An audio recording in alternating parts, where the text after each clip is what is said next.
Shalom Ouvracha, une idée extraordinaire. Tout d'abord, par rapport à la paracha, il a mentionné que Juda est venu, il a rugi, toute la terre d'Égypte a tremblé, etc., comme ce qu'on a déjà mentionné dans les cours précédents. Et on sait très bien que Yosef a eu peur à certains moments. Et c'est marqué aussi que Yosef lui a dit, on va s'imaginer qu'il a menacé de quelque chose, et Yosef commence à avoir peur.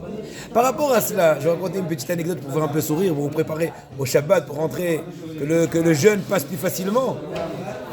Quoi? On raconte une blague. Mais cette blague-là, c'est pour un peu vous détendre.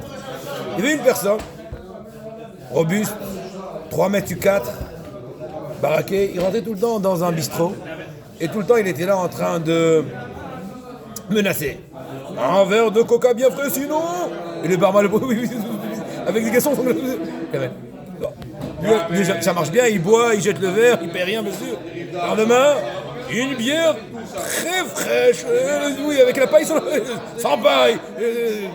Qu'est-ce qui s'est passé comme ça des mois, il y en a eu marre. Une fois, un barman qui est venu à la place, qui a changé, il a dit écoute, on a marre, on va mettre sérieux. Alors, je vais l'éduquer. Il a dit on y va. Il arrive. Oh, et un verre de Chivas, ou sinon, il dit ou sinon, un coca, un Pepsi, un cognac.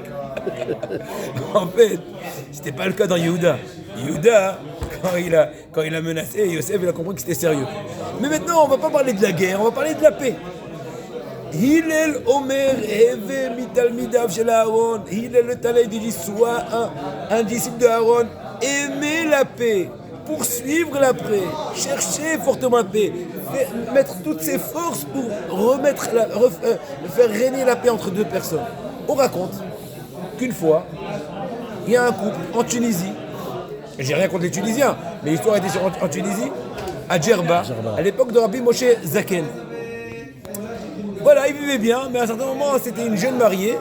Cette jeune mariée ratait, son pain du Shabbat. Faites attention de ne pas rater le pain de ce soir, il y a le Shabbat. Mais en tout cas, elle l'a raté plusieurs fois, la pauvre. Et ils ont eu le mérite, lui et sa femme, de manger du charbon de façon quotidienne. Pas très sympa. Le papa du mari lui a dit, écoute, il y en a marre, je pense qu'il faut la divorcer. Bon, bien sûr, conception à la noix de coco. Mais bon, ce qui s'est passé. Et ils sont venus chez Rabbi Moshe Zaken, ils sont mal tombés, parce que Moshe Zaken qui adorait le shalom, mais il a été rusé. Il leur a dit, qu'est-ce que vous voulez, voilà, il gratte le pain, on ne peut plus vivre comme ça, c'est quoi ça? Il aurait dû apprendre chez sa mère, on n'apprend pas au séminaire, comment faire la pâte.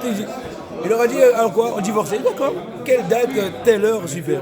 Maintenant, au préalable, Rabbi Moshe Zaken a dit à sa femme, j'ai une commande spéciale, fais-moi pour tel jour et telle date un pain, mais noir, au cirage. Et amène-le-moi de façon, comment dirais-je, pétillante, bien enrobée avec une nappe rouge pourpre, etc. Bon, d'accord. Et voilà, eux, ils attendent dans la salle d'attente, le jour venu, malheureusement.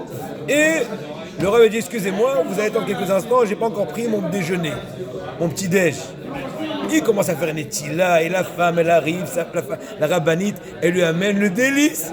Et voilà qu'il voit que le rat est en train de manger du pain, du charbon. Et là, tout honteux, ils sont retirés discrètement de la salle d'attente. Ils sont partis. Rabotaï, combien une personne doit donner de soi-même pourvu qu'elle rachète le shalom? Ne pas faire comme le mec dans la blague qui dit ou sinon, ces sinon-là, tu les gardes pour les histoires. Mais dans la pratique, il faut dire oui, il n'y a pas de problème, on va s'expliquer. Est-ce qu'on veut Shabbat Shalom?